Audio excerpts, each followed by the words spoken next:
Hello, everybody. It's Royce here, and I want to welcome you all to my YouTube channel, The Four Horsemen.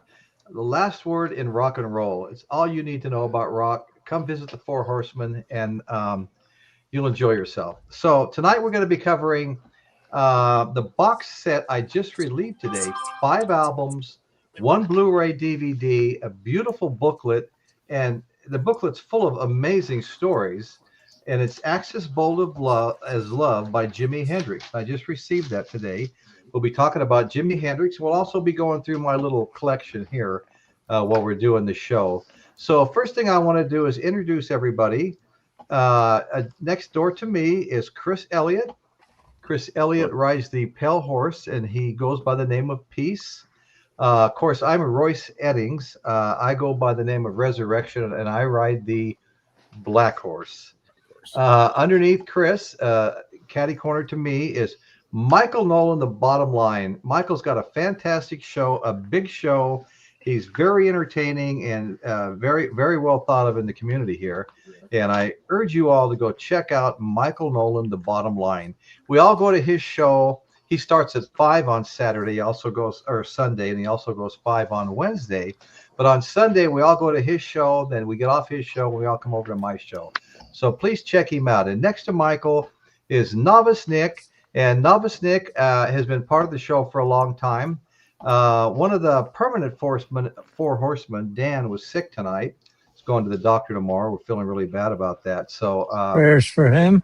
yeah. So thank you, Nick. We appreciate it. We appreciate Prayers you. for a couple of the folks out there. Tim, Yes, we didn't see Tim Storm Henry, Cop tonight. Uh-uh. Several people going through tough times, Royce. Yeah, I Michael, can relate. You're absolutely right. I'm Michael. going as the horse, the Sagittarian.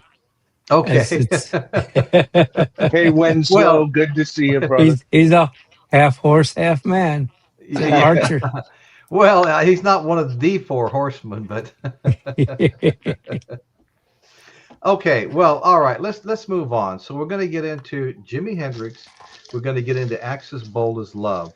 Before I show the album, just a little brief introduction about Hendrix. Prior to him becoming a star of any kind, he played with all kinds of soul bands. He played with Ike Turner. Ike Turner fired him. He played. Okay. He also played with Little Richard, and Little Richard fired him. All right. I see a pattern here? Jimi Hendrix would kind of steal the show, and Little Richard wanted to be the center of attraction. But anyway, when it came to Ike Turner said, well, yeah. They were interviewing him. He goes, yeah, I fired Jimi Hendrix. They go, well, why did you fire Jimi Hendrix? He goes, well, he had all those pedals. He had the wah pedal and the fuzz pedal and this pedal and that pedal. He spent more time messing with those pedals than he did playing guitar. So I fired him. So when I started hearing about Jimi Hendrix, rock god, I didn't know the same Jimi Hendrix.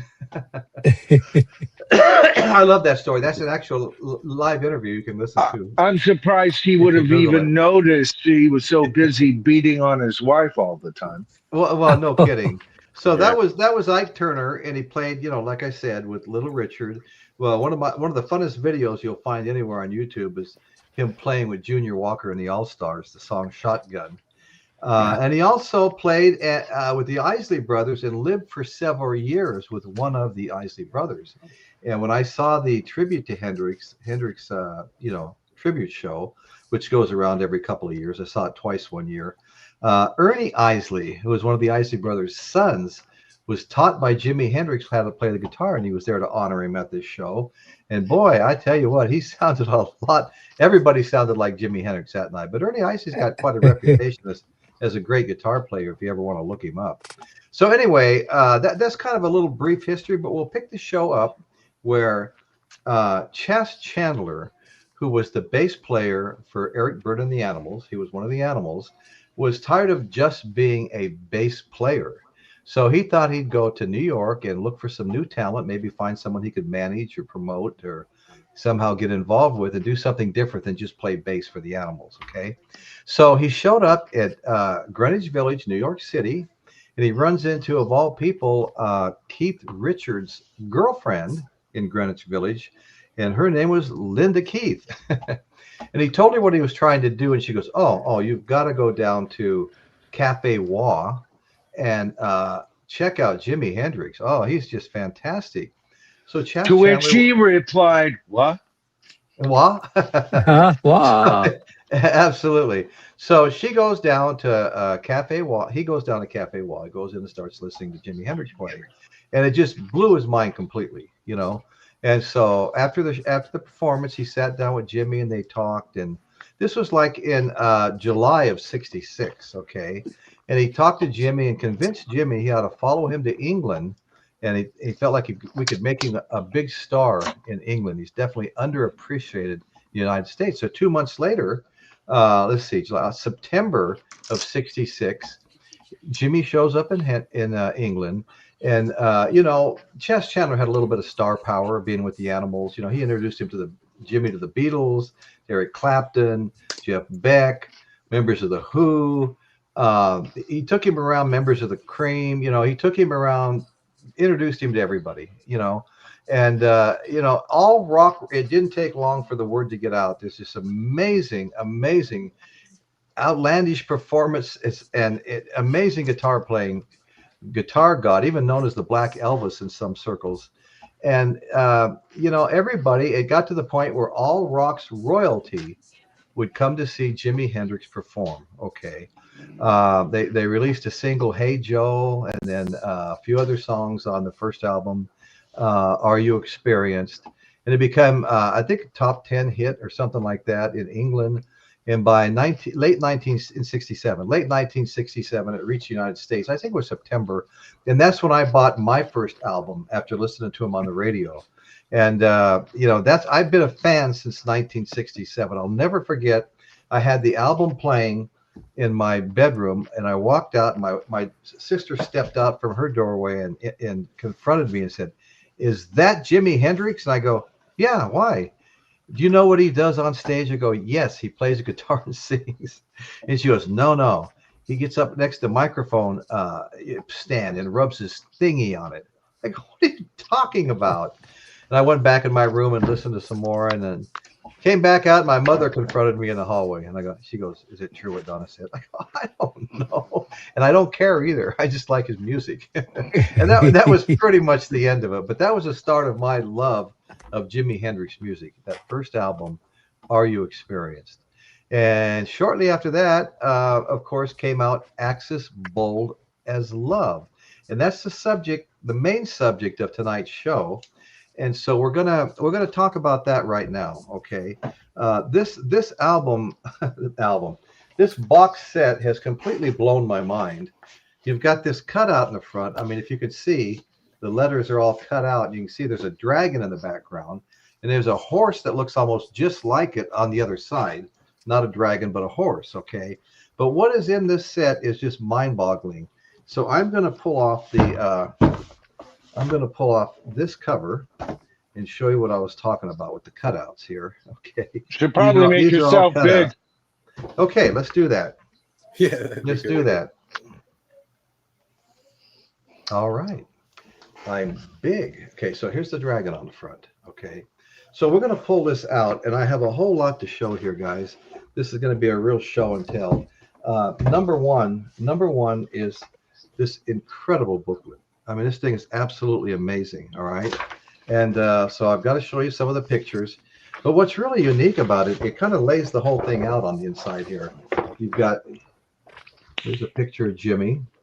And on this side, it says, people take us strange ways, but I don't care how they take us, man. We'll be moving. Okay, Jimmy. So let's see. I'll just show a couple of pictures here, but the liner notes in this book are just off the chart. There's so much in here. I mean, they tell the entire story. He was setting the stage on fire for everybody else. Okay. Quite literally too. Yeah, quite literally.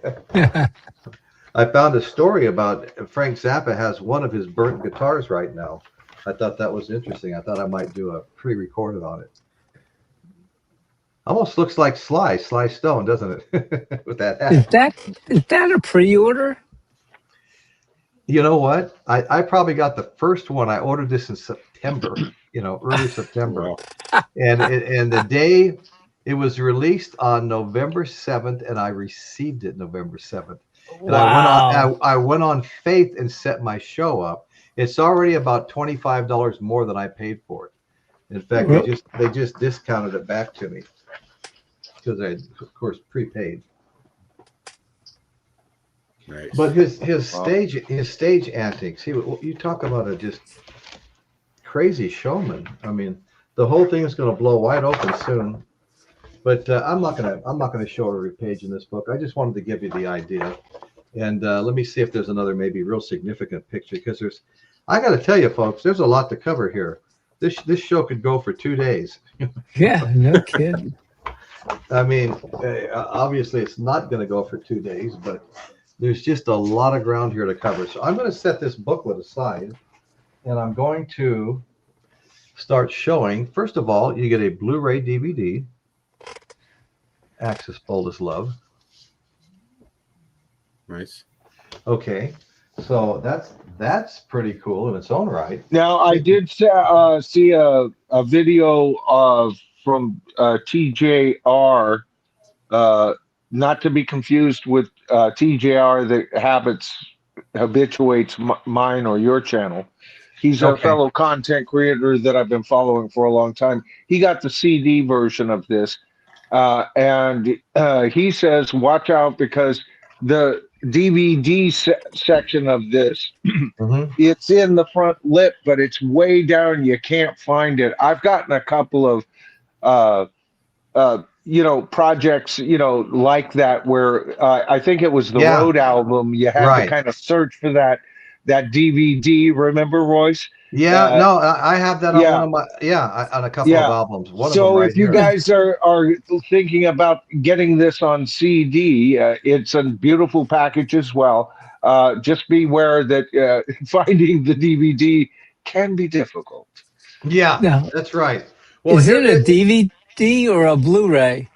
Blu-ray. Blu-ray. The one I have is Blu-ray. Oh, okay. Sorry. Yeah, I just Right. Sorry. Okay. So no. First of all, we have No worries. Axis Bold of Love, sides 1 and 2. Okay, and I listened to this since I've gotten it, and I really enjoy, like, for example, I love the song Little Wing. Almost everybody's covered it. Stevie Ray Vaughan, you name it, Clapton. I mean, everybody loves that song Little Wing. That's in here, and I always. That's probably one of the most translated songs in rock history.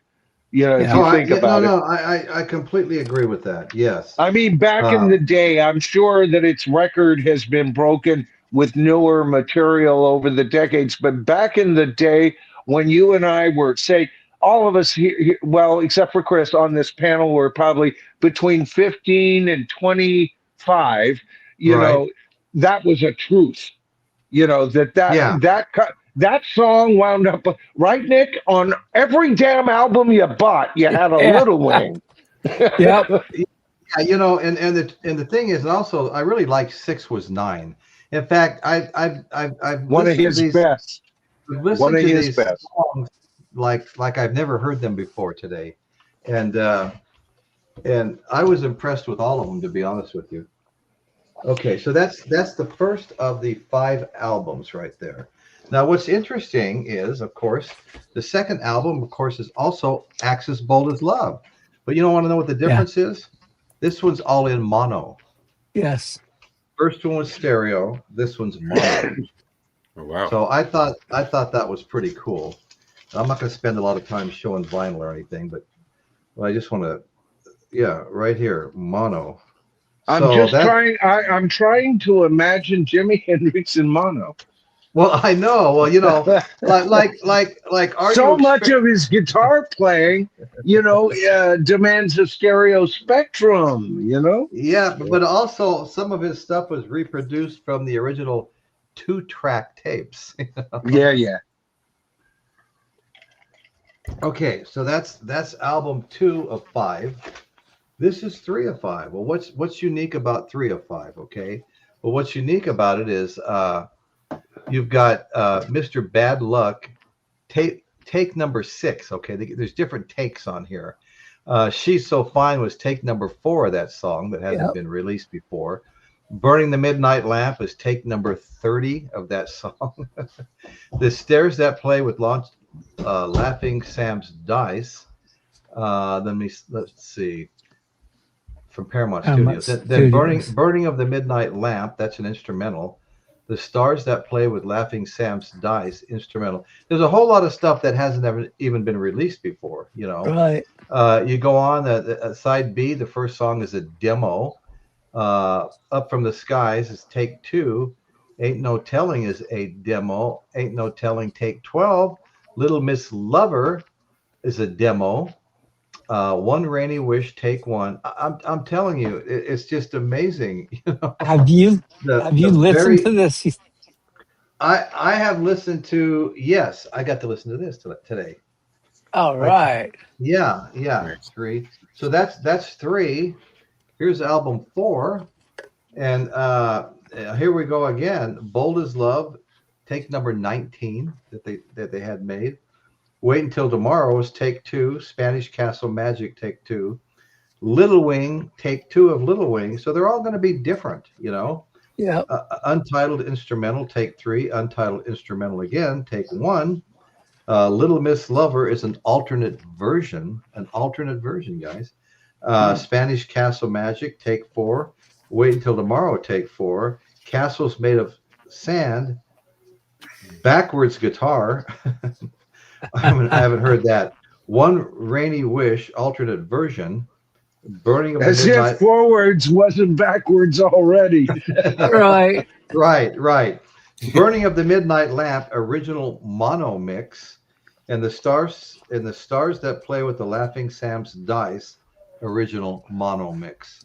So they're really mixed up. I mean, no two albums are alike, even though they're all basically the same album.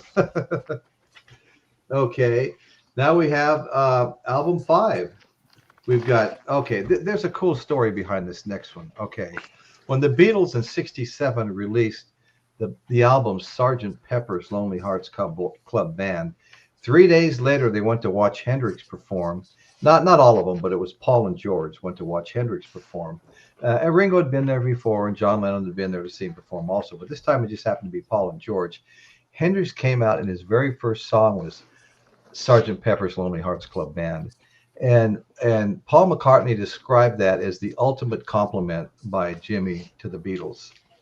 And so song number 1 on this is Sgt. Pepper's Lonely Hearts Club Band, performed in Sweden live. Okay, Fire, performed in Sweden. The Wind Cries Mary, Sweden.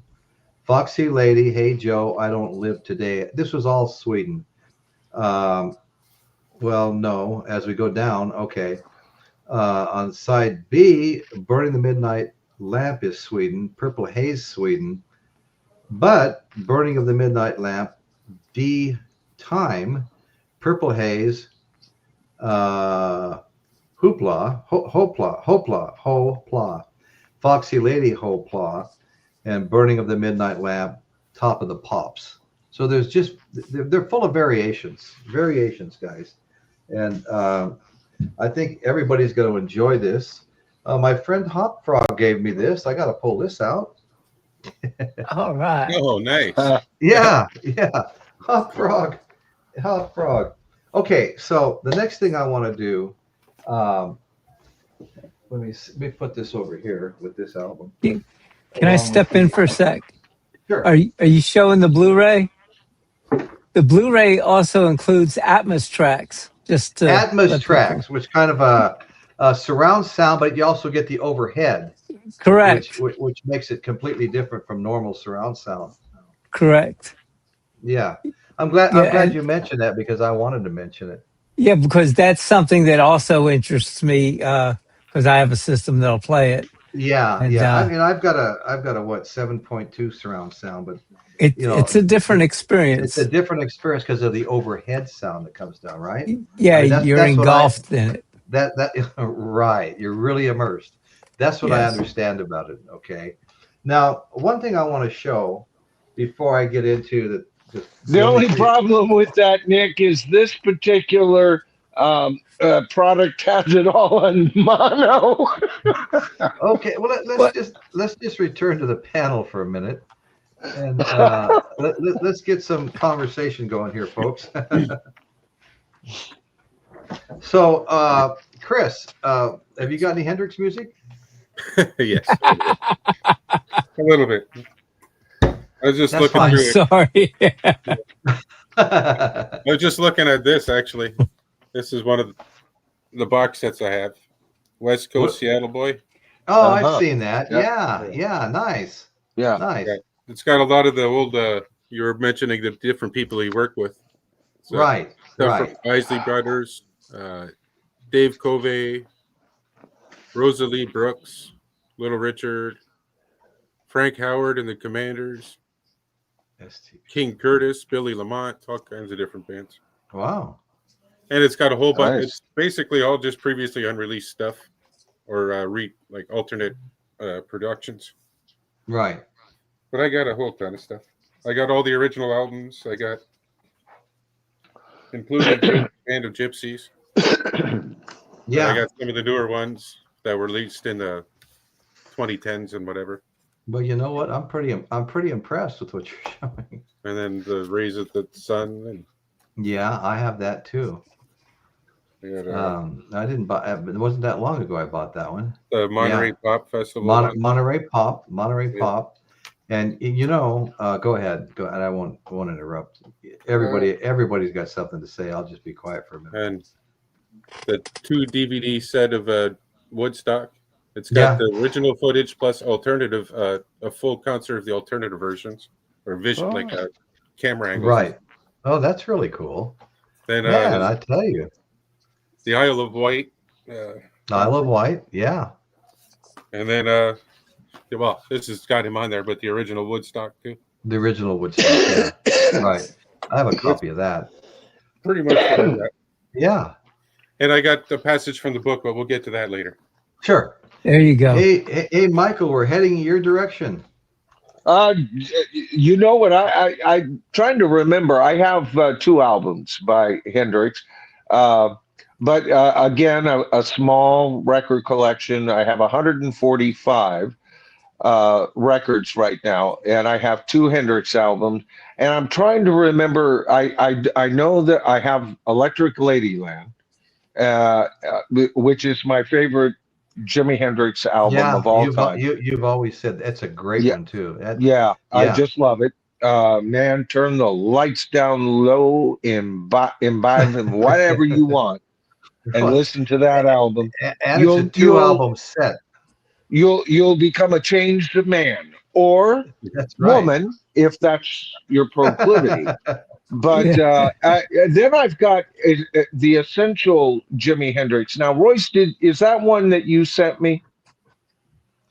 I think so. I think I had 2 copies. I think so because I don't remember buying it, but I have it.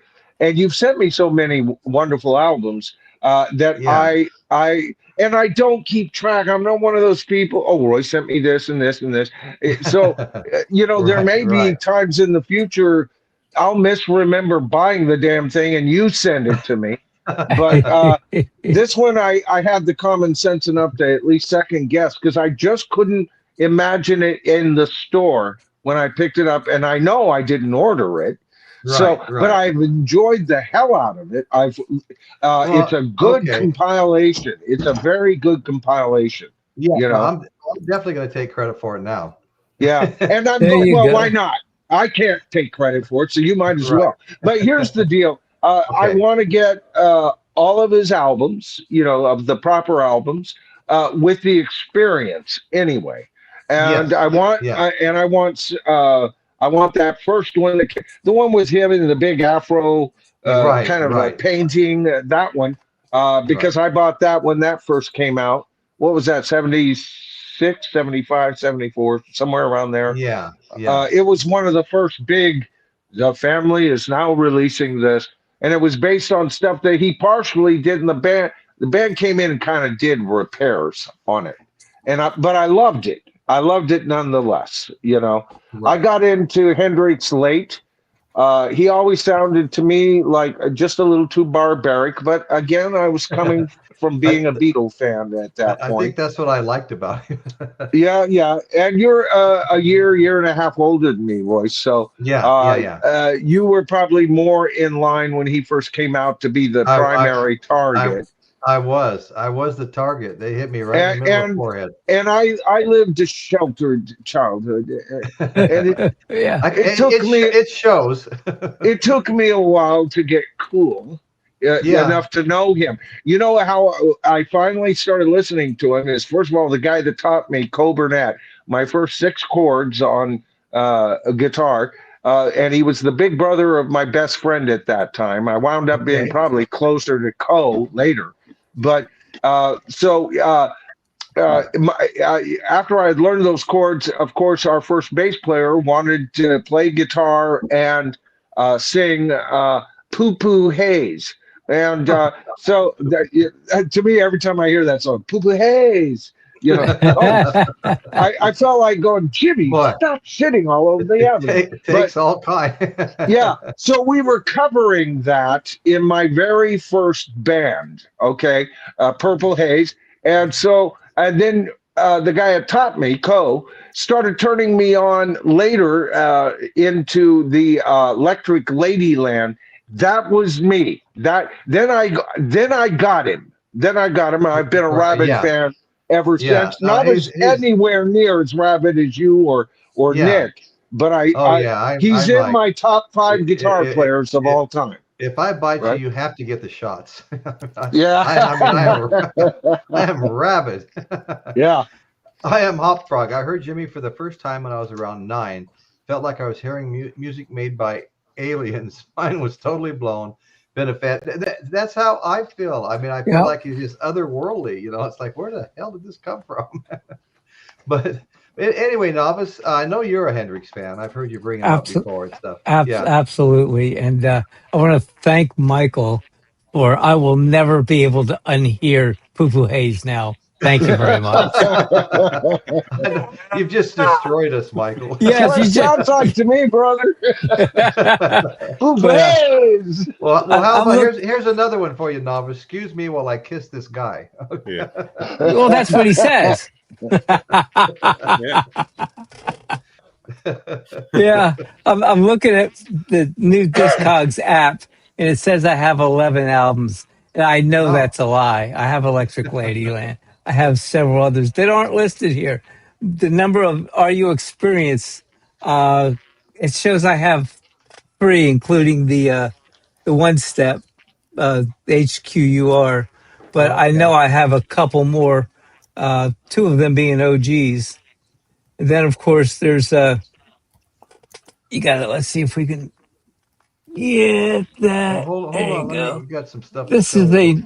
a new Oh offering. yeah, yeah. Oh yeah. UHQR. Oh Yeah, yeah, yeah, yeah. yeah, And yeah, the, I went with the mono.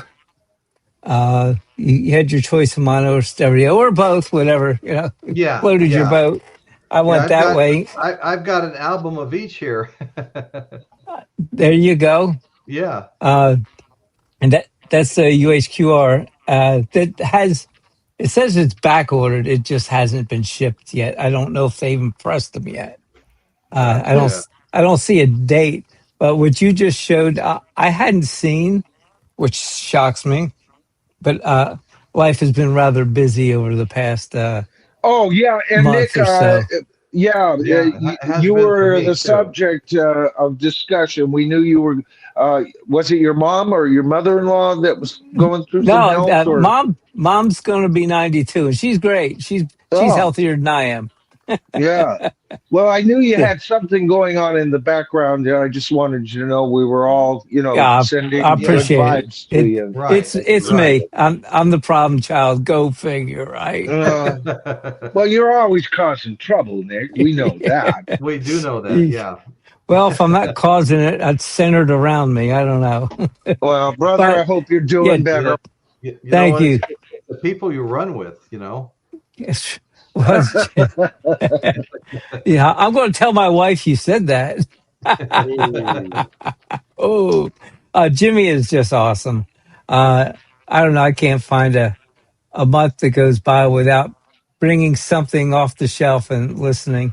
Or if I can't even do that, I'll play it at the restaurant when nobody's there and somebody walks in while it's playing. Well, so be it. Hey, you're going to listen to the rest of this Hendrix, whether you know what it is or not. But Right, usually by right. the end, it's over. They know who it is because Oh if they yeah, don't know, I'm telling them. But great stuff. Glad to be here. Glad to be back. yeah. You It's can good to take me see off you. the big screen. Oh, Thank okay, you. okay. All right. Well, I got a couple of things I have to say before we go on. And one of them is I really wanted to read the hype sticker here because this really Yeah. puts it all in perspective. You got a 5 LP set, one Blu-ray, 27 previously unreleased recordings made Wow. during 1967. 27 unreleased recordings, okay? The 67 stereo and mono mixes remastered by Bernie Grunman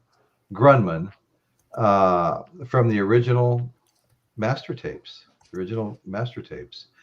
Also, let's see. Let me put some reading glasses on here. This is kind of Yeah, the small. family has done such a superb job on all of the releases.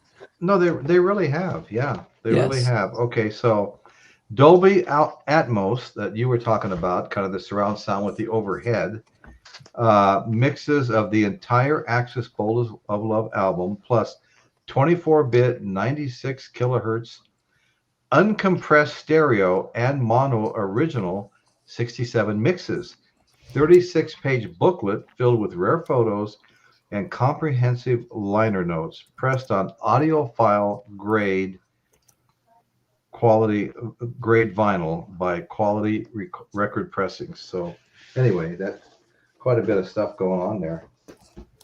Quite a bit of stuff. I wanted to say let me do a shout out, okay?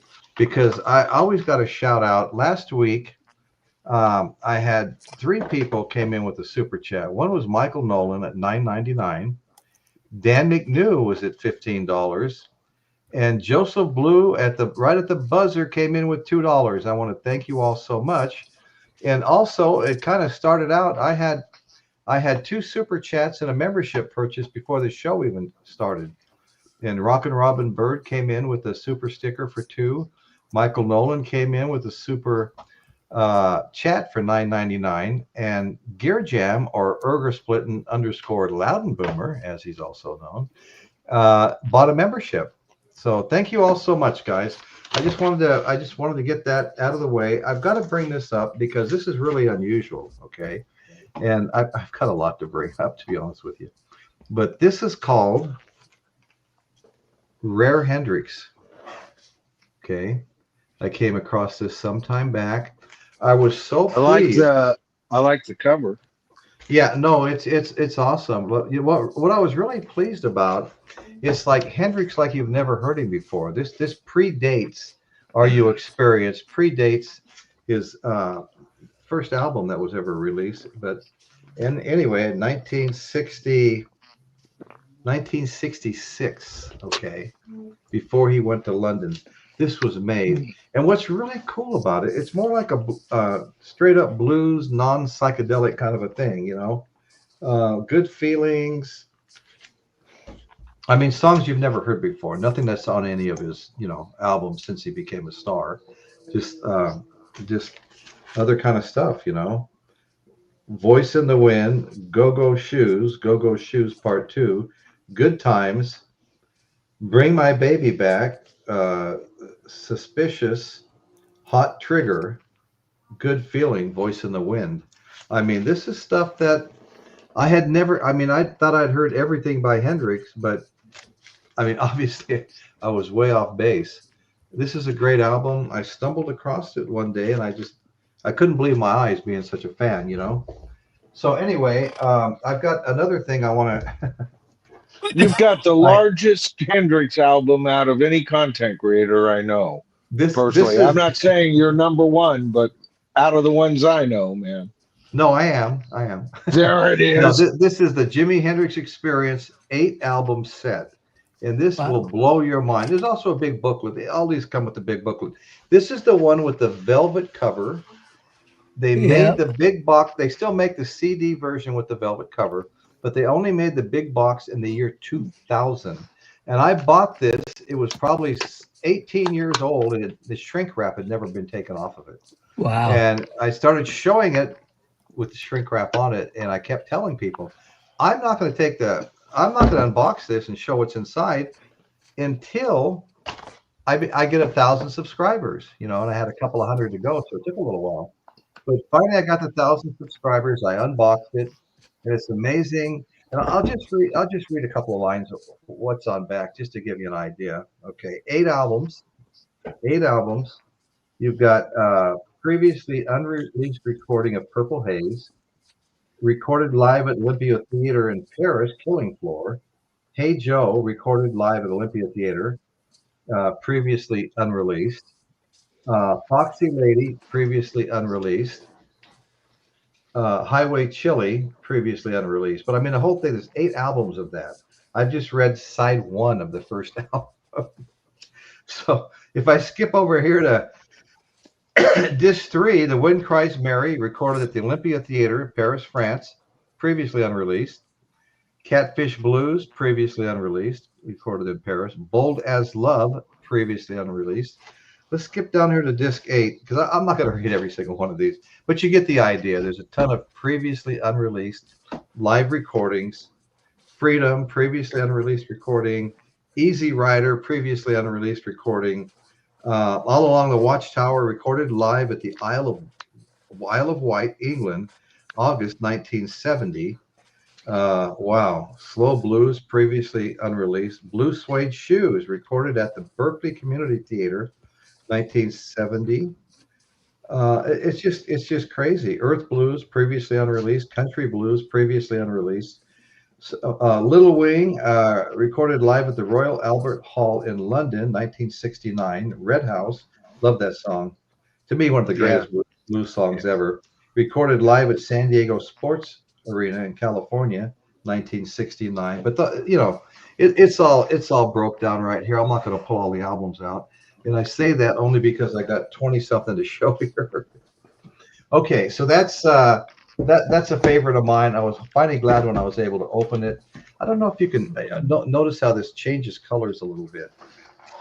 Well, it's not doing it. It does it live. Forget about it. Okay, so let's get the show started here. Okay, this was an early copy of mine, the Jimi Hendrix Experience. Okay, got a little ring wear on it, Yeah. Absolutely love this album. I never heard anything like it before in my life. Purple Haze, Manic Depression, Hey Joe, Lover Confusion, May This Be Love, I Don't Live Today. Wind Cries Mary, love that song. Third Stone from the Sun, Foxy Lady, and Are You Experienced? Okay. And then later on, because I happened to find one for $13.87, I couldn't help myself. Oh, wow. So that's my Jimi Hendrix Experience. And I'm going to set those over here. Okay, so that was the first studio album. We just talked about this one, but I also own the regular studio copy of this one, Axis Bold as Love. Okay, that's studio album number 2. Then we wind up with this absolute masterpiece, which is the 2-album set, Electric Ladyland. And boy, does it have some amazing songs on it. I mean, just give you an idea. Voodoo Child, Slight Return. I mean, who doesn't love that song? Voodoo Child. Voodoo Child, One of the Slight early Return. proto heavy metal songs. Yeah. All Along the Watchtower. Rainy Day, Dream Away. Okay. Gypsy Eyes, Burning the Midnight Lamp. Little Miss Strange, Crosstown Traffic, and The Gods Made Love. But there's a lot of great songs on here. And Michael's right about this album. It's become an absolute favorite of mine. I won't spend an hour on each album, but I do want to show some more. This is the BBC Sessions. Okay, BBC Sessions. And I want to mention that in '68, after Hendrix was a star in London, Paul McCartney convinced him he needed to go play at the Monterey Pop Festival in Monterey, California, and he was a big hit there. And he became a star Oh here yeah, the from Who that were from that so performance. But it was the Who Paul, were so glad that they came. and it was Paul McCartney that talked him into doing that. Told him he needed to do it. So anyway, we've got the BBC sessions, and of course there's Hey Joe, Foxy Lady, skipping here, Lover Confusion, Purple Haze, Day Tripper, Spanish Castle Magic. Okay. So anyway, that's the BBC sessions. Everybody winds up playing at the BBC. Here's one I'll show, and then I want to get back to the panel. This is 1970 first pressing. And they even tell you in their hype sticker, whoever I bought it from, that it's in great shape. Okay. And this happens to be Band of Gypsies, Jimi Hendrix, Buddy Miles, and Billy Cox. After Jimmy died, I saw Buddy Miles perform. Quite an experience. You rarely see the drum set in front of all the other band members, but in this case, that's exactly what you saw. Buddy Miles, pretty big guy, stature-wise, had the biggest afro you ever saw in your life. Sat up front with a sleeveless shirt and just wailed on those drums. Okay, it was quite a thing to see. I have his album Them Changes, I think it's called. I had it going all the way back to, my youth. Like 1970, 71.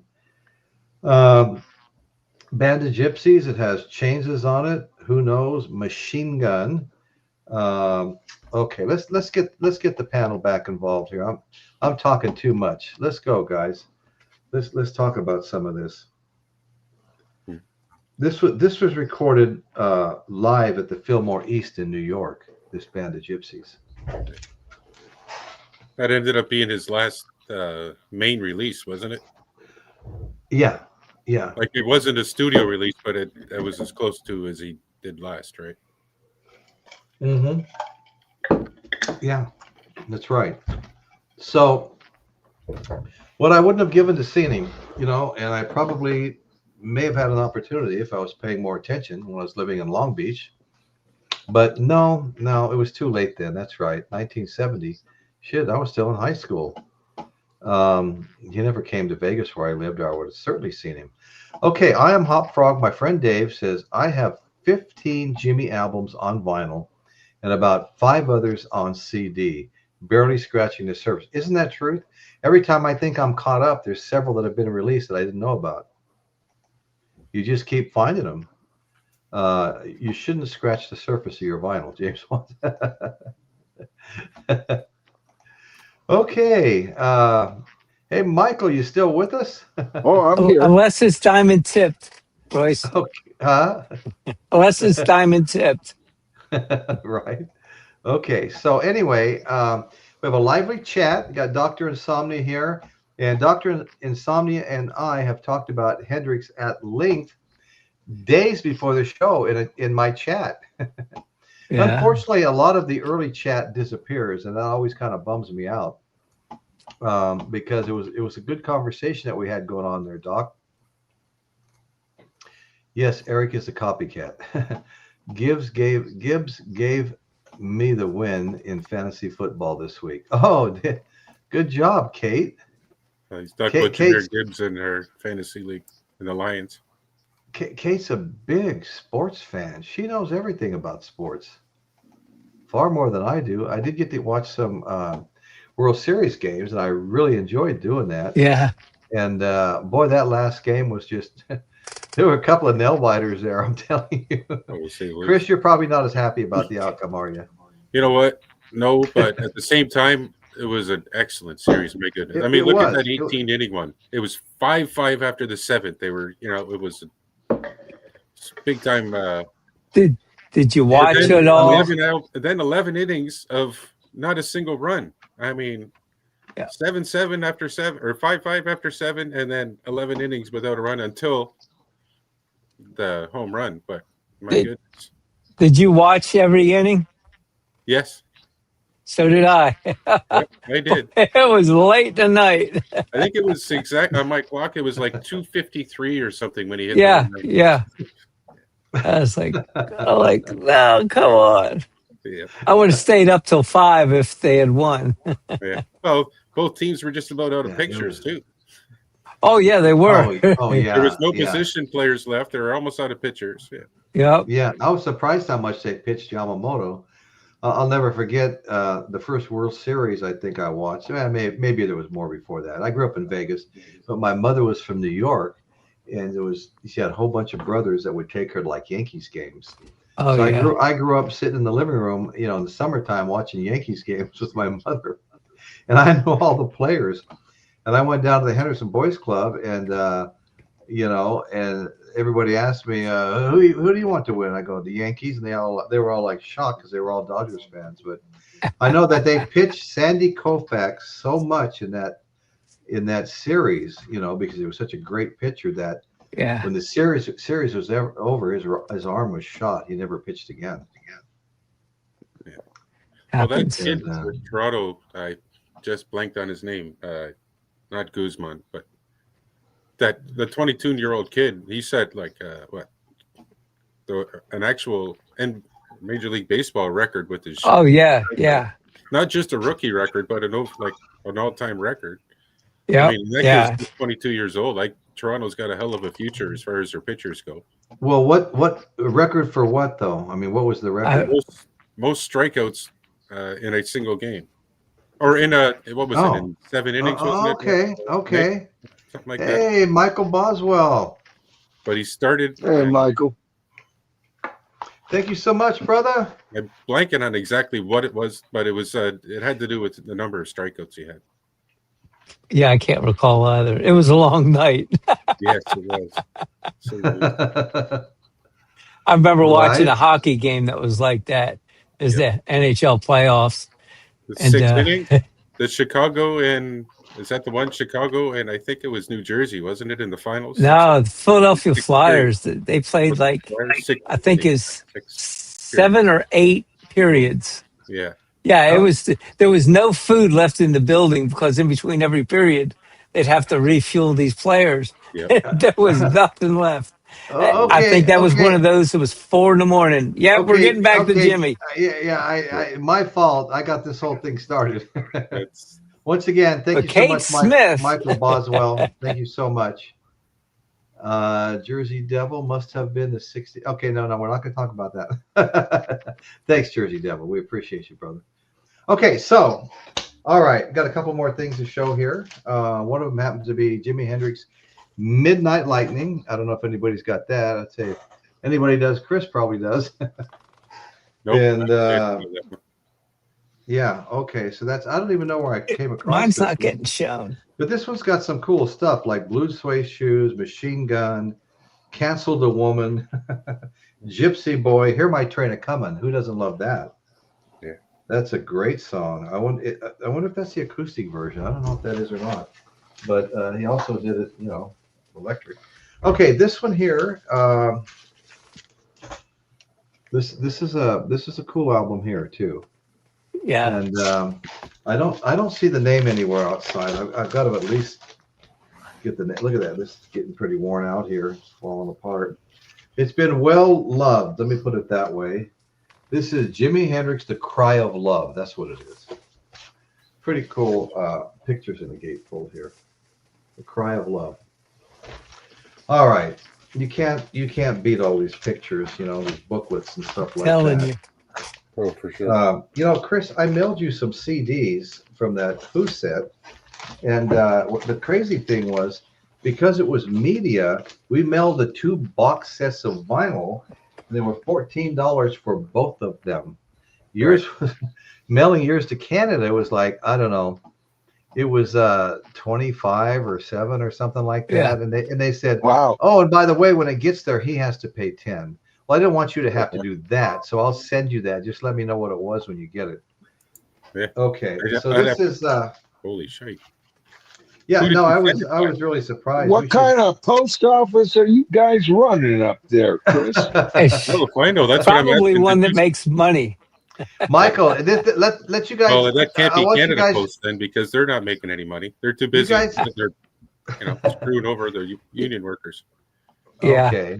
You guys remember this? If you tell them it's media, if you're mailing Yep. CDs, albums anywhere in the continental United States, it's like less than half the price that it would have been. My wife Yep. looked at those box sets we were mailing. She goes, "Oh my God, you know what this is going to cost?" Like, no. I thought it was going to be like, normally it'd be like $40 a piece or something, each box set. Wanted to be at Right. 14 something for both of them. Okay, It's a beautiful thing. yeah, I happen to have Jimi Hendrix at Woodstock. And everybody's seen Jimi Hendrix at Woodstock. And Yep. we've got side 5 and side 6. This is a 3-album set, Jimi Hendrix at Woodstock. And Wow. this is, I love the Woodstock performance. I really do. You can't go wrong with it. Now this is another cool one here. I have a Fillmore East collection. Okay. And I've got The Who and Zappa, and just a whole bunch of, Allman Brothers. But this is Jimi Hendrix Machine Gun at the Fillmore East first show, 1969. Yeah, that's the complete concert that the Band of Gypsies album. Okay. The Band of Gypsies album is like a highlight reel of that entire set you got in your hands.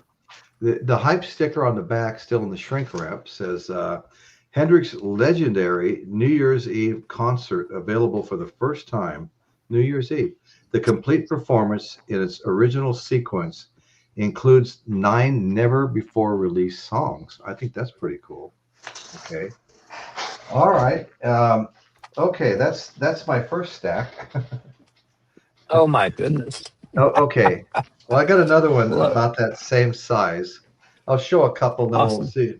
Okay, this is called Jimi Hendrix Freedom Atlanta Pop.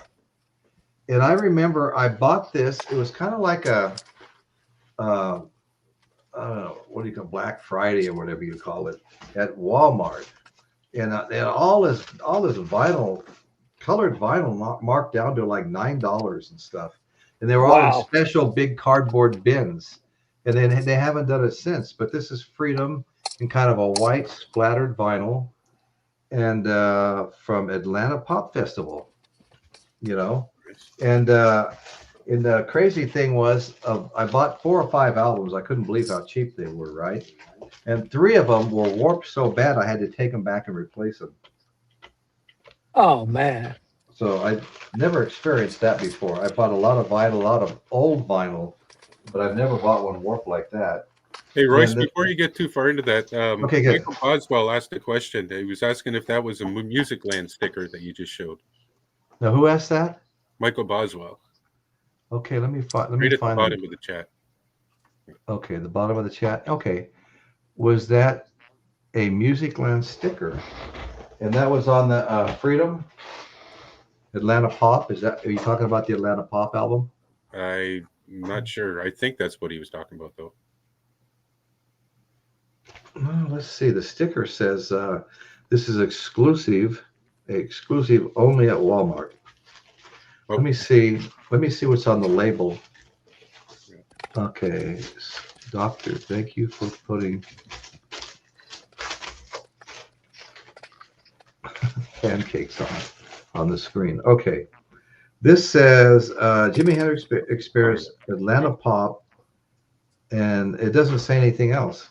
No. He just said it was something that the color looked like it, so no worries. Oh, okay. All righty. Okay, guys, so we also have Jimi Hendrix Experience Winterland. Wow. Yep. Winterland, and that's an orange vinyl with exclusive litho. Maybe we got to take a look at that. I love the colored vinyl. We got to get to the bottom of this exclusive litho. Okay, let's see. I think it would be easier to name the Jimi Hendrix albums that you don't own, Royce. Yeah, be a shorter show. Well, this is pretty cool though, because it's got Fire, Foxy Lady, Like a Rolling Stone, all great songs. Love the color. Hey Joe, yeah, no, I do too. Hey Joe, Little Wing, Are You Experienced in Purple Haze? I mean, this has so many of my favorite songs on it right here. Right. Yeah, awesome. Okay, so we're grinding and winding our way down. There's also some kind of a little poster in here. Not much of a poster, just small. There's the band. I tell you what, that Mitch Mitchell on drums, some of the stuff I was listening today on my Axis Bold as Love, and Noel Redding on bass too. He really got paired up with a couple of super talents, guys that could keep up with this craziness. Okay, I wonder if this is the one Michael was talking about. No, I have this, and I also have, you know, this is Smash Now Hits. I have both of them and can't find them. I've always had a Smash Hits. This was the best of Jimi Hendrix, and it's a you know, it's a double album set. It has like everything on it, right? Nice. Yep.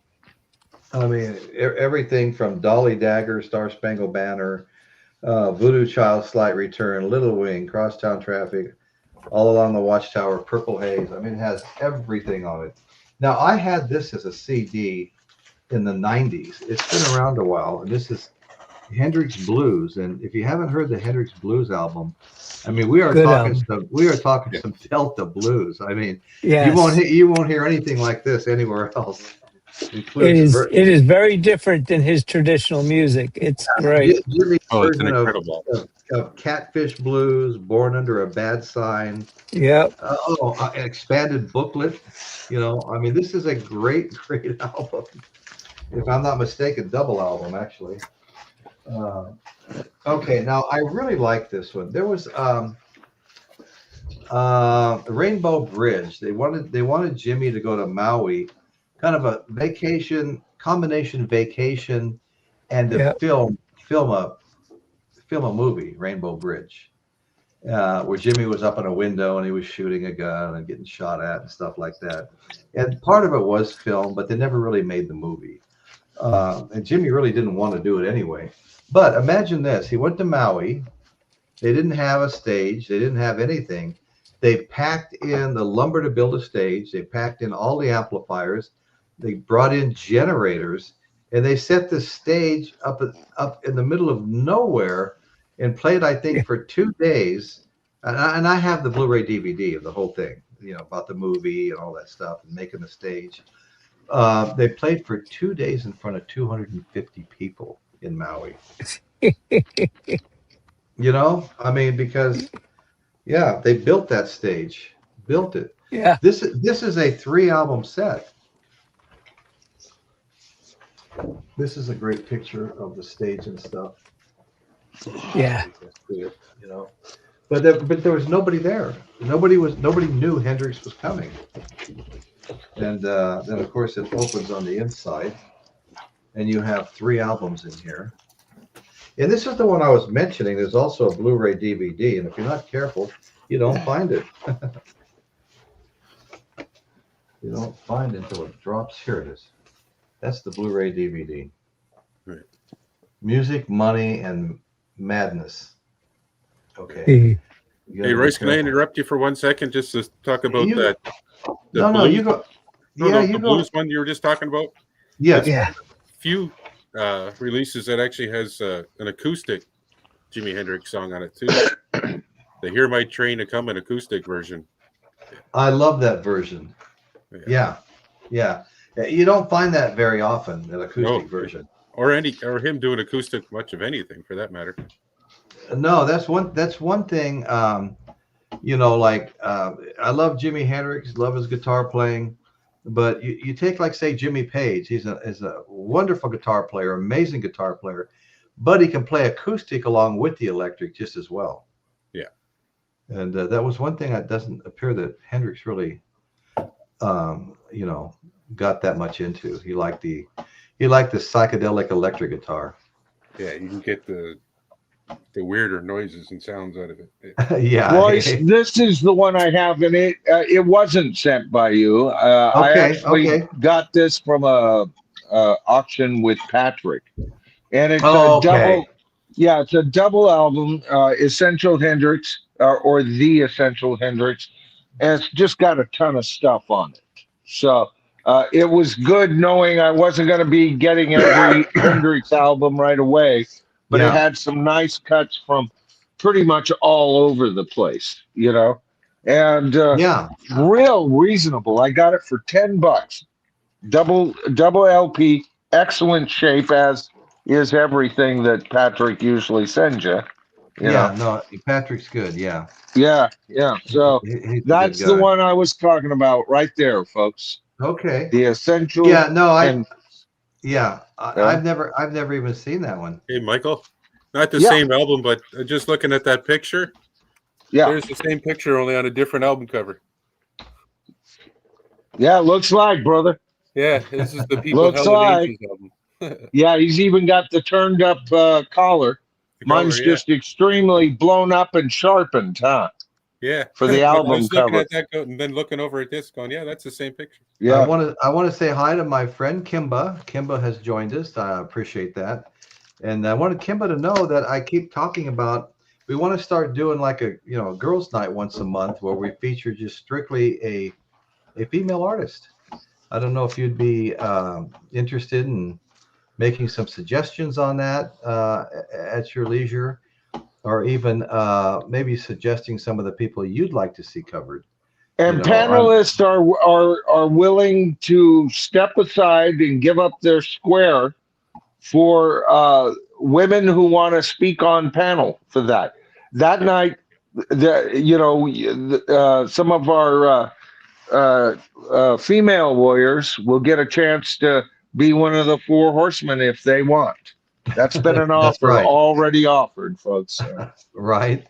And I'm looking forward to doing that. And obviously there's gonna be people like the Wilson sisters and Blondie, and they're kind of just endless.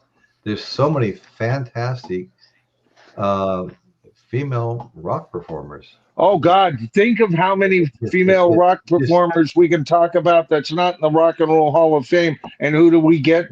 Cyndi Lauper. I love Cyndi. Don't get me wrong. As a solo artist and pop artist, she's great. She looks rock and roll and all of that.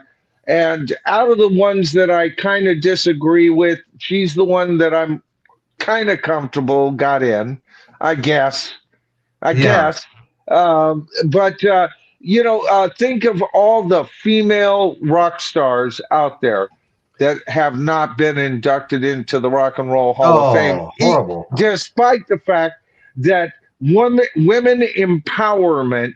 Did you notice you only had Cyndi Lauper on there and Carol Kay, and if you included Salt and Pepper, you got it. And there was complaints. There's not enough women in the Rock and Roll Hall of Fame and all of that. So they turned it into, well, let's start it off by honoring Cher, who got it last year, and then we'll honor so-and-so because she got it 2 years ago. And it just went on all night. It was a horrible, horrible show. That's why I've just been kind of silent all night. I've been pissed off all freaking night. I'm glad I didn't see it. Oh God! I pushed. I told my tribe, Nick. I told my tribe. And by the way, I want to say this to any panel member or revolving panel member. I've told Kimberly on my panel, if you see comments from Chris or Nick or anything, you guys will. If she sees it, and we'll get better at this. If I miss you, forgive me. But if a panel member, whether you're revolving or not, Dawson, you too, anybody out there that makes a comment, I want to feature their comment during future live streams. I want this connection to be more of a family kind of thing. So absolutely. I've been meaning to announce that. It's just like when I've encouraged people to hype my videos. I've been meaning to say that for 3 months now, or Yeah, 2 months, or I heard you Well, know, it's I been heard you say noticed that, and yeah, I would like to ask that people and hype mine appreciated. too. Now, I don't even know right. how to do that yet. I don't think it shows on my screen, Well, usually but the option comes up on whatever device you have. I know it works on iPads, iPhones, and the right. If you're running an app on the computer, it should be there. Usually, it presents itself. If you're holding a phone, it presents itself down at the bottom after you've either given a thumbs up or you make a gotcha. comment or both. And then Okay, a okay. little sign down at the bottom says hype this video, and you Yeah, get to hype 3 a yeah. week as a Yeah. consumer on YouTube. And so I've been just saying, and this goes for Royce too. All right, I freely like Royce's channel is my brother channel, so to me this Thank goes you. just as much for Royce. But when you guys do that for us, Royce, seriously, I had one that got to 23,000. This is one of my last 6 videos, and Yeah. then another one that's at 29 and change, threatening to hit 30,000 videos. And I looked at the hype, and it was way up there on the leaderboards and everything. Oh, You Yeah. nice, guys, nice. I appreciate it, and so does Royce. You know, Oh, it yeah, does yeah. make a difference for If views. anybody's seeing a hype button, go ahead and hit it. Also, Yeah, please I've hit still the never seen thumbs one. up. We always want to get as many thumbs up as we I've can. never seen it None of happen. that stuff costs Yeah, anything, but streams on replay is usually, I think, when you can hype it, but not live, or at least I haven't been able okay, to. okay. Right. Otherwise, But I Right. would have I hyped this also stream when I came on into the comments, but right, it wasn't right. an option, Royce, Okay, okay. Thank you for that. I want to because also you're ask always if one there's that I hype. Yes. also I also want to ask if there's anybody out there that's not a subscriber. Please hit that subscribe button, and if you want the notification bell for a one-time notification, but hit the subscribe button. We've got a lot of great videos, Hit that and thumbs up we have I think we have fun here. I mean, right there. oh, there it is. Yeah. Yeah, I noticed you've got some new stuff going on over there. I wanted to mention this comment by Piccolina, my friend Piccolina. And she Hey, said Piccolina. the Monkees fans didn't expect Jimi Hendrix to show up on stage, so they booed him off the stage. I did a video on that. I did a video Yeah. on Jimi Hendrix opening for the Monkees. I think it was supposed to be something like a 27 stop tour, but on the 7th stop, Jimmy got so tired of all the 14-year-old girls in the front 2 Yep. rows with their parents screaming, "We want Davy, we want Davy." So Hendrix would go, "Foxy lady," and he'd beckon them to all scream, "Foxy lady," and they scream, "Foxy Davy, we want Davy." And by the 7th show, he flung his guitar off, flipped the audience off, and walked off stage and quit the tour. Yeah. Yep. Yeah, the management thought Well, it they was a mismatch. I mean, well, it's just yeah. it's Absolutely. almost as bad as Salt and Pepper being or Outcast being in the Rock and Roll Hall of Fame. It's just a lame idea. Now, I love the Monkees and I love Jimi Hendrix, but I wouldn't want to go see them at the same concert. No. You know, No. but now Hey, if I could go back everybody. in time, I would though, just to be there. You know. I want to give a shout out to my friend Steve Midtham. He's been busy. Midtham, I hadn't seen him in a while. I got him up on the screen here. Hey, Steve, Hi, thanks Steve. for joining us. We've been having a fun time talking about Jimi Hendrix. I've shown 20 plus albums, and I count an album whether there's 8 in there, 5 in there, or 3 in there, Yep. or 2 in there. I count that as one. I don't count each record. So I don't know how many I really have. Maybe 200 records. 200. You know what, vinyl. Royce? I've got a lot of double out. I don't count them either. And No. the reason I jumped from 144 to 145 because I had announced I'd gotten up to 145 albums. Right. Was the box set you sent me. I go, there is no freaking way I'm going to be pulling this out, pulling this lid off. So I took out the 2, the triple album and the Who Are You? And I packaged them just like I do my others. I put them in with my Who records, and then I've got the book and any of the packaging in the box set, and it's way over before A's. I just set it Yeah. aside Okay. because if I now the only other box set I have is Revolver, and it's set up that you can pull the albums out, Yeah. and the Hue box set demands to pull it out, lift up the box. So, and I'm much happier because I think I'll listen to the album more often than Yes. have to go Absolutely. through the rigmarole. What do you guys Oh think yeah. on the panel? That kind of boxing versus the Revol. I prefer that. I want to see Yeah. the spines in the Yeah. Yeah. presentation, Yeah. you know, Right. Right. Right. Oh because yeah. The lines are. I haven't separated Yeah. my Revolver. I just count it as one. No, that's not true Right. because they're showing. I do count the individual, including the outtakes and everything, as individual albums because of the way they're presented. But Right. before, I had put the box set right in back of Meaty Beady Big and Bouncy and Who's Next, and I counted it as a single album, you know. So I don't know Right. how Well, you Right. guys do it, but No, I just mine are all Right. yeah, individual on the there's two shelf. You thought know. patterns there. Yeah. Yeah. Being yeah, with 145 albums, I can see separating the box and the albums themselves, especially yeah, if they're in your rapid rotation, which means you listen to them often. But if they're yeah. not in your rapid rotation and you have Okay, a few yeah, more albums, separating the boxes, the packaging, and the albums from Yeah. them makes you look in two different places if you're ever Well, to put mine, it my, back or I yeah. hear lose you, the Nick. packaging. You Let me you see if I know, can point this at my. There it is over there. Yeah, mine are all alphabetical and they're in groups. I mean, I don't have. They're not scattered. I mean, Rolling Stones are Right. under S in the Stones. Yeah, some of my Yeah, some of my. Okay. absolutely. But well, I it's like agree I with have a you, Nick. couple of Doors boxes, Yeah, and there's 4 or 5 albums in that box, right. Yeah. and I that's amongst the other 20 Doors albums that I have, or Right. however many it is. Now, if somebody sent me a box set of all of Taylor Swift's albums, yeah, that puppy'd stay right in the box set.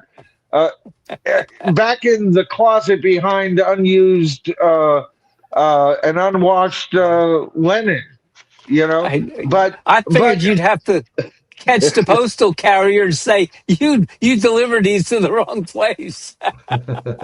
Yeah. uh, I'd hunt the mother down. Well, see, Or someone who has like a bunch of box sets, I'll show you some of them here. I I put the box sets there, and they contain the booklets and everything else. But I take the right, CDs out and put them separately into my collection, right? So, Yeah, I get that. and like yeah, for the Jimi Hendrix one I showed off earlier, it's got you can put the CDs in there or whatever. yeah. But for the purpose of saving room, I just put this on the shelf, and I can read the spine. And if I want to read the book, but Yeah. the CDs, I just put them on the shelf in just plastic cases, jewel cases. Right. Right. Right. That's how I do it. Uh, And when and by their sheer nature, they take up a lot less room. yes, Right. Right. Yeah, Plus, I'm it's part I'm of. getting a lot of great suggestions tonight on women in rock. I mean, Kimba's talking about the Smith has so a many. great vocalist, Lydia from Cold Blood. Lots of cool girls. There are lots of cool girls. Hop Frog brought up, I think it was Joan Jett, and yeah, there's lots so of them. many. Lots of them. Okay, let's see. well, Oh man, Michael Doctor, Michael Boswell's in with the $2 super chat. He says all right, Cyndi Lauper has a solid 50 million in record sales. yes, You can't deny that. yep, I don't deny she's a great artist at all. As a Right. matter of fact, I did say I'm more comfortable with her than Cher, to be honest with you, from the year before. Cher, Sonny, and Cher might deserve a nod in the Rock and Roll Hall of Fame No, for for pop sure. rock. But Absolutely. just Cher by herself, I just see them. I love a lot of Cher's singles after. Yeah, Okay. that's a really interesting topic, and I heard you say that on your show tonight too. Yeah, And it's not like I don't like certain people, but when you're talking yeah, about the Rock and Roll Hall of Fame, it's being so diluted with additions and things like that, and then the trapping it behind, PC politics and the Hollywood garbage that comes out now. There's no hope for the damn thing, Royce. Oh, come on, Dolly well, Parton is a I hard think rocker, man. Yeah. yeah, you're right. I think as time's gone on, it's become more. The genres have become more segregated. I think at one time a lot of genres were grouped together. There was no separation, and and if you weren't country or you weren't, um, Perry Como or Bing Crosby, crooners, then you were, you know, pop or rock, Right. and I don't know that we can separate pop and rock because Oh, some bands, I can. I yeah, can. well, okay, I Am Woman, Hear Me War is pop crap. Okay. That's not rock and roll. no, Okay. okay, okay, I can't stand that song. I'll show you a song I do like. I love Sammy Davis Jr.'s version of Mr. Bojangles, but he can take oh yeah, Candyman and stick it up his ass. Candy No, cane. That's Candy cane. yeah, candy cane is what I meant. I didn't mean to cuss there and use, but you know what I'm saying. There yeah, no, is no, no, and I differences, would never, and I wouldn't say Sammy Davis Jr. Should be in the Rock and Roll Hall of Fame, right, but but at the same time, I'm a fan of some of this Michael Boswell. I am completely a fan of some of the I like. I think I bought Cyndi Lauper's first album or at least the album that with her first big hit, Girls Want to Have Fun. I got that one. If there was another one before, I wasn't aware of it. I didn't buy another one, but I loved the hell out of it. I've yeah, never turned her music off. And Rock and Roll Hall of Fame, I guess she's one that kind well, of walks that tightrope between rock and pop no, and pretty tightly. I can agree with Right. that. I think she Right. came out in the '70s. I remember her and Madonna were out at the same Oh time. There yeah. was a little bit of a Yes, she did. Uh, rivalry, Have and you ever I seen a remember my concert? sister. Go ahead. I'm sorry. Have you No, ever it's seen a okay. concert by Cyndi Lauper? Yeah, I've seen some footage of it. I haven't gone Not to see yeah. it. I've seen Uh, footage too. the Yeah. Mrs. on YouTube. We sat down. Whatever you want to watch, honey. We watched a concert of Cyndi Lauper, Oh, did you? and she's as much a crooner.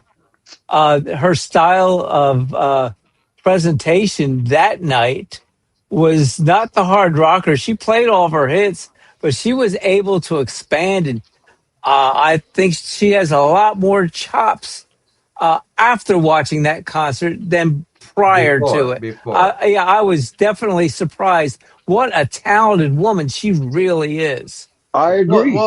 Okay. Well, the only point I was trying to make, I still remember my older sister asking me, "Who do you like better, Cyndi Lauper or Madonna?" I go, "Madonna." She goes, "Well, I like Cyndi Lauper better." But anyway, I but can't what I'm stand trying to say, Madonna. what I'm trying Thank to you. say is this goes back to like the '70s, right? Yeah. Maybe mid '70s. And at that point, I mean, there was not even a heavy metal genre, and certainly not 35 subgenres under heavy metal. Death, doom. I mean, I don't even want to try to think about it all. That's why in my intro to my channel I say and some metal.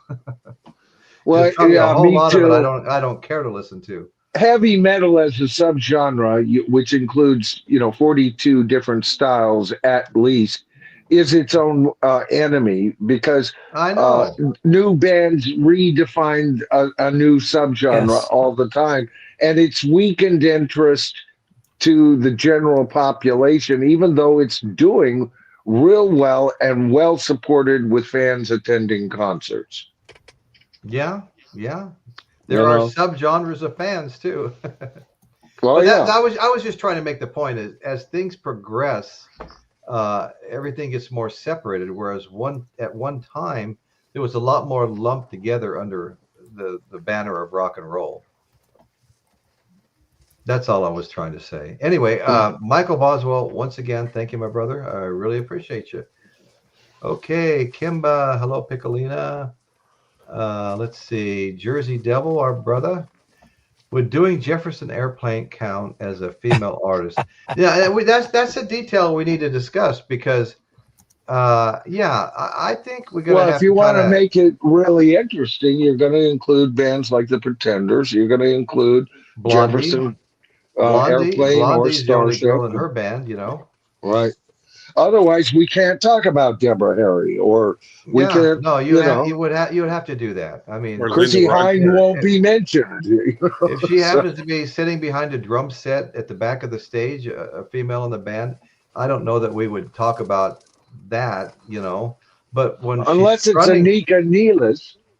okay, or well, Santana, Yeah. his wife. Yeah. oh, I mean, if she we're going plays to talk drums. about women in rock Oh, and keep it, absolutely, Royce. I I'm sorry, okay, Michael. that's all right.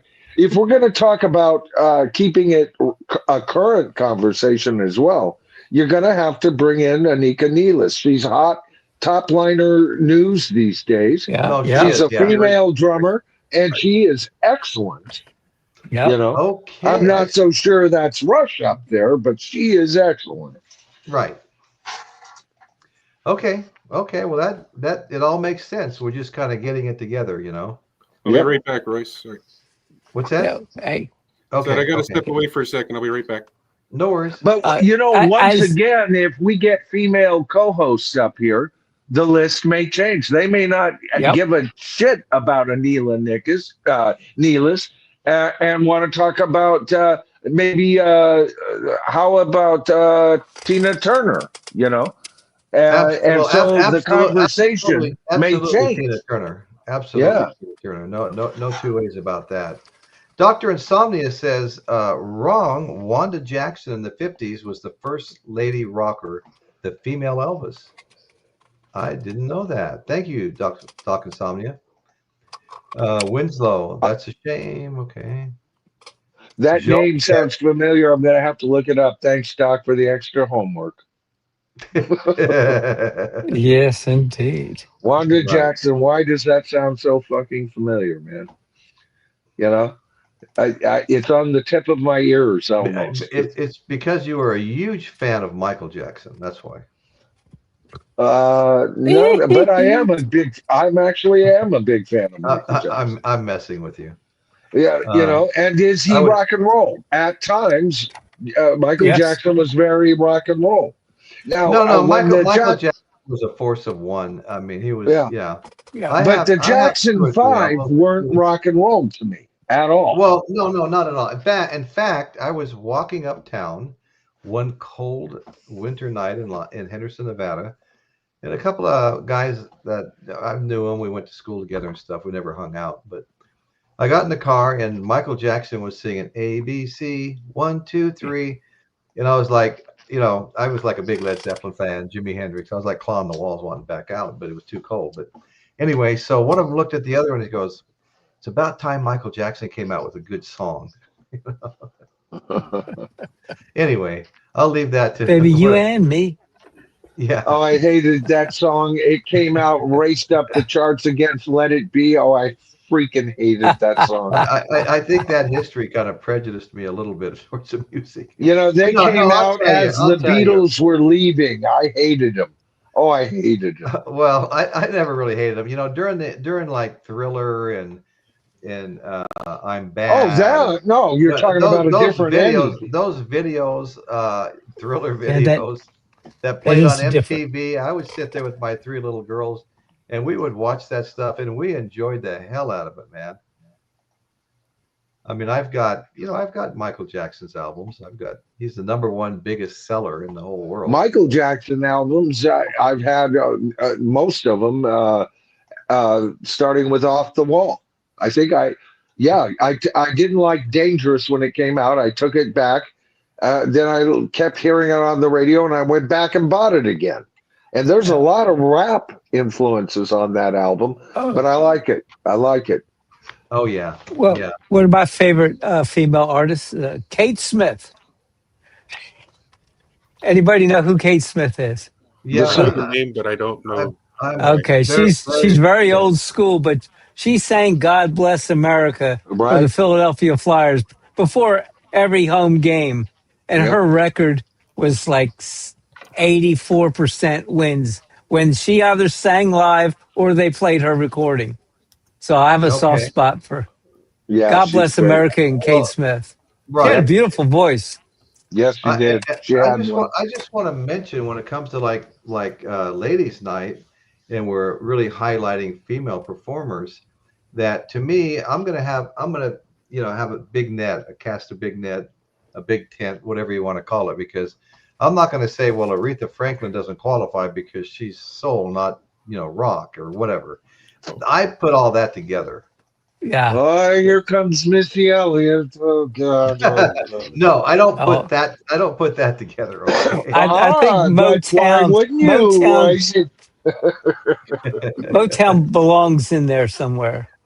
I'm no? into Absolutely. the funny Absolutely, brownie. Nick. No, without a Oh, doubt. Motown's Thank very you. rock and How roll. did you know? Very. Yeah, Well, I could. I don't think yeah. we'd be where we are now without it. Yep. No, I love Motown. I really do. Well, I cut my teeth on Motown, Yeah, and good stuff. I still listen to it. Yeah. I've done Those shows. I've done were shows the on. days, my friend. And If if we're for gonna tap, no other reason, even if you don't like soul, you hate Motown and everything. I got news for you. Every white band in England was trying to duplicate those wonderful bass and drum sounds that Motown seemed to be Absolutely. able to outperform any English act, whether it was rock and roll or not. It was the Beatles' absolute perseverance to get Paul's bass showing up, which set up the whole sound of classic rock, 90% of classic rock's history.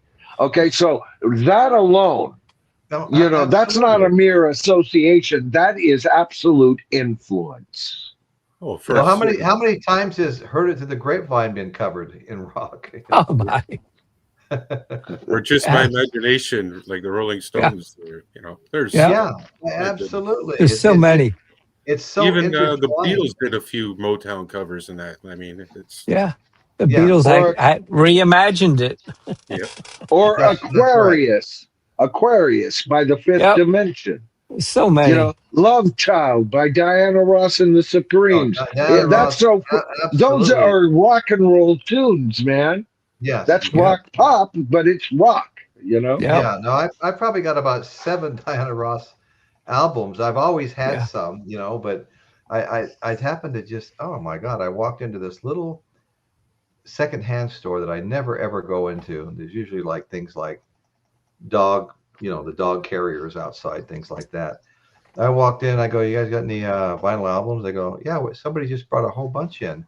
I walked back there and I just couldn't even believe it. I mean, I probably got 4 or 5 Diana Ross and left some there because they were duplicates and stuff. And I mean, that was just scratches the surface. I got Yeah. so many good, and I paid $1 to $1.50 each for them. Yeah. Good Lord. As It was Ain't no such shocking. thing as a dollar record anymore.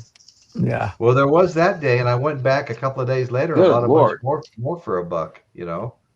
The dollar record can be found in your history book. Well, Right. back when I was a teenager, a bargain bin record at Thrifty's drugstore, were prevalent throughout California. They later became CVS. Is that who bought them out? Anyway, well, CVS bought out the guy that bought them out. Anyway, Right. yeah, you'd go in there, and right next to the comic book rack was a rack of records. I bought the Neil Young record. What is that? I want to say Enter Nowhere, Out of Nowhere, no, whatever. Cinnamon Girl, 88 cents. Right. I got the Beatles on VJ. Right, the famous Go. VJ album. Right. 88 cents. I mean, yeah, and records went for $3.99 around that time. Wow. A brand new record, double album would cost you maybe $7.99. You know, oh, those were the days. Those were the days. Yeah, I'm always surprised at the price of some of it. And Yeah, every once in a while, you get lucky, buy some stuff that's inexpensive. Anyway, yeah. Oh, So I found albums as cheap as $5. You know, in used stores that I've bought a couple. You know, but for the most part, their albums I'll have to replace. Yeah. But every once in a while, you get lucky. $5 record, and it's every clean once as in a while, shit, Yeah. man. You yes, know. yes. I tell you, I've been real lucky with almost all my used stuff. Or I guess I wouldn't have it, but um, the Yeah, only you real must shop in a better neighborhood than me, Royce. well, I just Look, there's sometimes I walk in and it's just like, wow, I can't believe this. Like the time when Yeah. I was getting ready to do a show on Ian Anderson or Jethro Tull. And me and my wife went to a place that we frequent. It's an antique, a real big antique store. It takes up a whole corner in Paso Robles. And there was two different vendors there that would keep their shelves just stocked full of good stuff. You never knew when you're going to walk in and find exactly what you wanted. And so, I mean, I'm talking tons of Beatles and Zeppelin, you name it. And we walked in there and we walked in this back door this time. And there was just three blue crates sitting there full of vinyl. And I told Betty, my number one priority is Jethro Tull. And she goes, one, two. I think I got five albums right out of those blue crates in the back, including some Jethro Tull solo. Yeah, I've got 5 or 6 of Jethro Tull already. I picked them up in the wild, and I've bid on them and ordered them. So they're an I, important band. They were a band that was in my top 13 that got knocked out. I talked about that Mm. on my Yeah, stream yeah, tonight. yeah, you did. Boy, Yeah, they I were they were on Mount Rock Olympus when I yeah. first made the list, and then when I turned it over to the tribe, they almost made it. I think they were only 3 or 4 votes out, but they didn't make it. And but they're that important to me. They're one of the top bands Yeah. in rock and roll. Plain no, as I I got I, gifted an Aqualung Atmos Mm. set by David over at Safe and Sound Texas, and he gifted that to me, and it's the remaster by Steve Wilson, done in Atmos. It was just incredibly good. I wow. looked for it. I looked for it. Couldn't find it. He says, "Oh, you like that one?" I'm like, "Well, yeah, but I can't find it." And four Well, days later, it shows up in the mail. I'm like, Oh yeah. "Oh, man. jeez, Yeah. yeah." I could not get it on the disc player quick enough. It was Uh, just You know, incredible. I've got a, Aqualung would be one of my top 5 albums in rock. Period. Yeah, yeah, Probably at absolutely. this point. And Yeah. in well, Atmos, it is nuts. Oh my wow. goodness, I'm jealous. I know. I got to respond to Dr. Insomnia because I did a show on shock rockers and it was Screaming Jay Hawkins, unless his Screaming real name chaos. was this Yes. his real name was Dale Hawkins, but he was the originator of shock rock, and then of course Alice Cooper came along, became kind of the king of shock rock. But Screaming Jay Hawkins would come out. He'd start his show climbing out of a coffin. Yeah. Yeah. Hey, Royce, I actually, on last Wednesday, when I did my show, I played that Susie Q video. It's pretty freaky. It was good for a Halloween video. Oh, okay. Nice. Wow. Wow. Yeah, absolutely, Kitty. Piccolina. Linda Ronstadt broke many Yeah, barriers and paved the way. Yeah. Yeah. Oh, Really she a was lot of certainly Carpenters. super important. There'd be way fewer big female Yep. artists out there if it wasn't for her. She yeah. doesn't get a lot of credit, but she deserves so much. No, she does. I got a few more albums I need to show. Okay. Uh-oh, let's One of get them it. is Rainbow Bridge, the original soundtrack, Jimi Hendrix Rainbow Bridge. And then we have, and this it's probably maybe no. I had this on CD years ago, Valley of Neptune, but it came out in vinyl, the last couple of years, and I got it. Yeah, that's a great album. Nice. It really is, and it's all I hear my train a coming, Sunshine of Your Love. Uh, let's see, Red It's House, really cool. Red House. Oh my God, I love Red House. Valley, yeah, no, this is a Stone Free. This is a great album. Okay, and then I have when I thought I was at one point going to catch up with what was out there on Jimi Hendrix, I realize now that'll never happen. The Jimi Hendrix Experience live at Nice. Berkeley Community Theater, Saturday, May 30th, 1970, featuring Billy Cox. This is interesting. Billy Cox, but with Mitch Mitchell on drums, Billy Cox on bass. And I think, if I remember correctly, they were friends in the military, Billy Cox. And I met Billy Cox when I went to that Tribute to Hendrix show. I don't think they call it Tribute to Hendrix, but the best guitar players in the country showed up to pay tribute to Hendrix and play his songs with their bands and his individuals and grouped up as individuals. And Billy Cox was out in the lobby signing guitar straps. Okay, so then the last one I have here to show. First rays of the new rising sun. Yep. And let's see, Freedom, Isabella. Didn't he have a white Strat named Isabella? And I always wondered if that song was, singing about his white Stratocaster. Right Bird Flying, Angel, Room Full of Mirrors, Dolly Dagger, Easy Rider, Drifting, Beginnings, Stepping Stone. See, there's some cool songs on here that you don't hear on any other album too much, or once a couple. Astro Man, Earth Blues. Wow. Hey Baby. Okay, so that's kind of Hey, Royce, my collection. did you get the DVD with that? Did I get the DVD with that? Yeah, the Rays of the New Rising Sun. Let's see.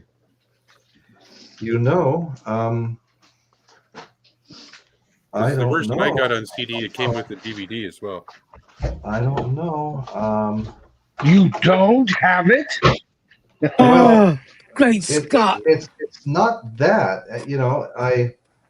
I just found out it hasn't been opened. Oh, God Almighty! Shame, Collectors, shame, shame. collectors. What do you can't live with them and you can't shoot them. Well, there's going to be a couple in there. Yep, absolutely. Hey, how Sometimes many years did it take you to open that 12th disc album? Right? it took a couple of years for sure. Hell, it took Uh-huh. a year of bullying from me and Me. Lou Mars, and we ragged on Royce for Oh, hard. a year. Yep. Yeah, no, everybody wanted it opened. Everybody, who was it? Who was it that was trying? Well, wasn't that you, Novice Nick? You tried to That was talk me. me. Oh, yeah, I That's rode you hard. You did. We tried to I shame tried her. to bribe you and everything. I almost broke down that night and opened it. The pressure was just too great. I mean, what are you going to do? Well, it's a nice, gatefold. Sweet. We begged you, rip that sucker off. Just rip it off. Hey, we are looking for a Blu-ray DVD here, and we have not found it yet. But I've got some poster or something here folded up. Who knows? It doesn't mean it's not there. No, it's not here. Yeah. It's not here. Okay, I got to get busy listening. It's not always easy finding the time, but Yeah. but it is important. Okay, so what do I have here? So did you get like a poster, Chris? yeah, but mine it's got the full the CD plus a DVD called An Inside Look at the First Rays of New Rising Sun. It's the making of kind of a DVD. Yeah. Anyway, the hype sticker, I don't think it says anything about a Blu-ray, but I better look. Okay, so Pat, this was $22.99. That was a hell of a buy for a double album. Yeah. All analog, newly remastered by Bernie Grunman from the original two-track master tapes. Complete original Living on the artwork, edge. 8-page booklet with rare photos and liner notes. Okay, no, doesn't have. Yeah, for that price, I wouldn't expect any DVDs. Yeah. Yeah, the price is actually pretty damn shocking. If you ask me. Yeah. You got a deal. I did a double take. I said, is that $42? No, it's $22. Jeez. The hell's See, up the with one I that? got is it's got the two CDs. Well, this one's the Okay. the CD. This one here is the DVD. You know, oftentimes when in these CD sets, you do get a DVD. Oftentimes, you know. Yeah. And it's got I don't know if yours has these same pictures. Nice. And the booklet. I think it's got to be the same booklet, right? I assume. Wow. All the same pictures and whatnot. Yeah. Because the hype, or is that what you call this? The hype sticker or whatever? That's the hype Yes. sticker. Yeah. Yeah. My, It says, my collector friends say you absolutely hang on to the hype sticker, man. That's They're right. well, I do. You know, whether I fold them up and put them inside or whatever I do, but because of that, I do. You know. Digitally remastered with new photos and liner notes, includes bonus documentary DVD. Nice. And it was only $16.99 on sale too. Oh, I know. You know, yeah.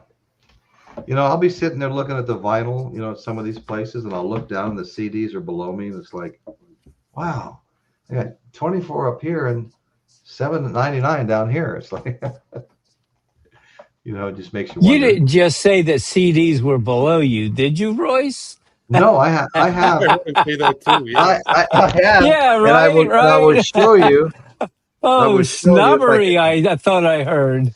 No, not at all. I No, have. we're just breaking your chops, Royce. Come on. Yes, you Or are. we? Yes, no. Or are Okay. we, really? I don't see them. I have probably.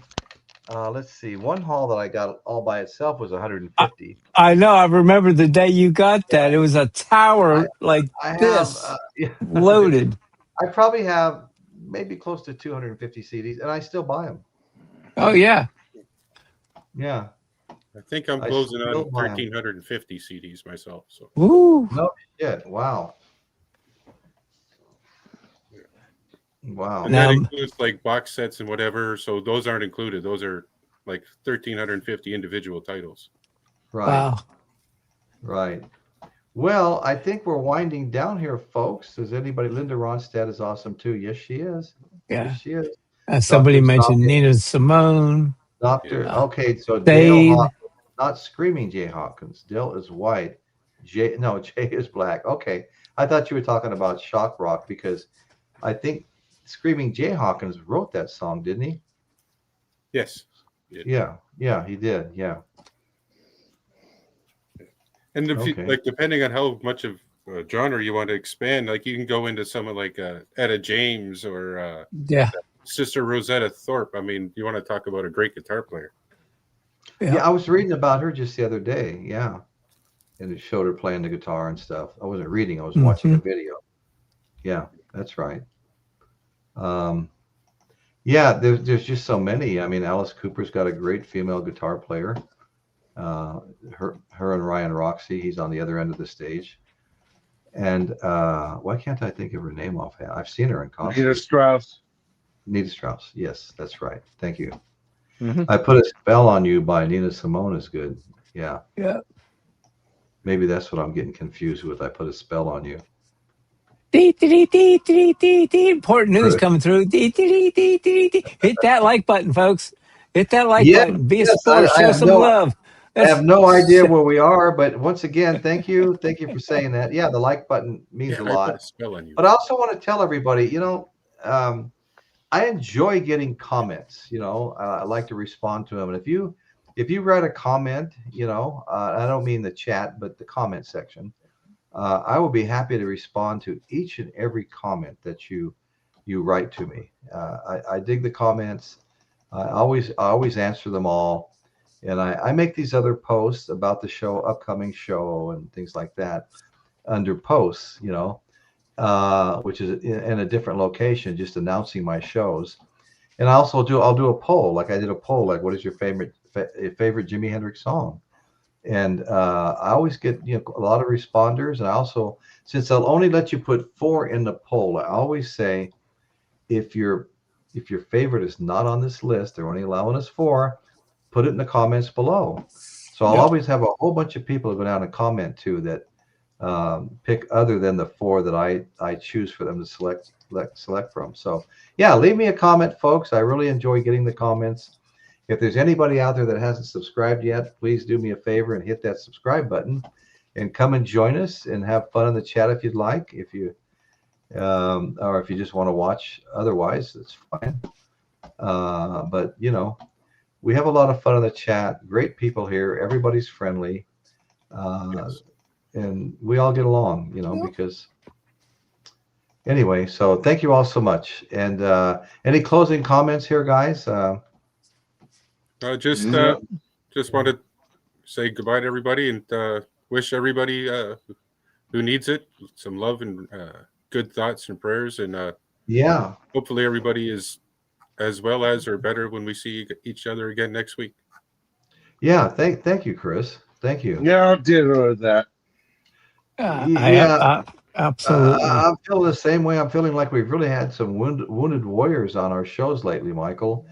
And there's always been somebody sick, and some extended illnesses too. And it's just, for me, it's heartbreaking. You know, you get to know the people, you like the people, and the next thing you know, somebody's sick or in the hospital. Thank you, Winslow Red Cross. Thank you so much. We really appreciate you being here. And yeah, it really affects you. You know, you become a big family. You know. Yep. Like And with your co-host, as we with your age, chat. as we age, Yeah. and hopefully we continue to do so. You know, Exactly. life in our bodies, you know, starts to break down. It's the natural course, and sometimes we're blessed with great health, and sometimes we're blessed with remissions, and Right. sometimes we're blessed with troubles. But all in all, as long as we have the friends and the friendship and the community that we have, including Yeah. this one here, we are all very blessed. I'd like to thank Yeah. each and every one of you gentlemen here and everyone out there in the gallery. Right. That love and peace to all of you and blessings. Thank you. Right back at Shout you, man. shout out to my friend Dr. Rick. He said great show, Royce and crew. And I Hey, know Doc. Dr. Rick. I think Dr. Rick has this same eight album set. He told me last time I did a Hendrix show, and he's as big a Hendrix fan as I. I think Hendrix is number one with him also. So yeah. There's a lot of people that somebody just said, and I was scrolling a little fast. Who would have thought? Here it is, Steve Dennison. Thank you, Steve. Who would have thought all this Hendrix stuff would be going on after all these years later? Yeah. Past in A short- 1970. Who would have thought, you know? A short lifespan of 27 years is still impacting the world today. Yeah, I mean, the 24 Club. Yeah.